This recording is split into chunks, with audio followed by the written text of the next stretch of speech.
এক cup coffee খেলে কেমন হয়, ইংরেজি শিখলে কেমন হয়। আসসালামু আলাইকুম, সবাইকে রাশেদুল ইংলিশ একাডেমির পক্ষ থেকে স্বাগতম জানাচ্ছি। আমি রাশেদুল ইসলাম। আশা করছি আপনারা আল্লাহ তাআলার অশেষ মেহেরবানিতে অনেক বেশি ভালো আছেন, সুস্থ আছেন। সো আজকে আমরা একটি অনেক বেশি ব্যবহৃত একটি স্পোকেন রুল শিখব। সেটি এরকম যে কোনো কিছু করলে কেমন হয়, বা আমরা কাউকে জিজ্ঞেস করতে পারি বা কাউকে প্রপোজ করতে পারি যে এটা করলে কেমন হয়, বা তুমি এটা করবি কি না। মানে হচ্ছে আমার ইচ্ছে আছে, জাস্ট আমি পার্টনার থেকে পারমিশন নিচ্ছি।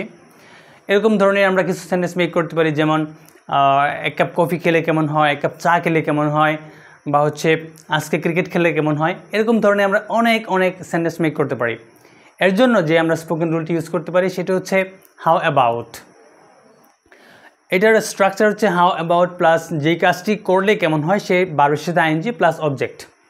For example, how about having a cup of tea, এক কাপ চা খেলে কেমন হয়। হাউ অ্যাবাউট লার্নিং ইংলিশ, ইংরেজি শিখলে কেমন হয়। How about going for a walk, বাইরে হাঁটতে গেলে কেমন হয়। হাউ অ্যাবাউট হ্যাংই আউট, আড্ডা দিলে কেমন হয়। How about playing cricket, cricket খেললে কেমন হয়।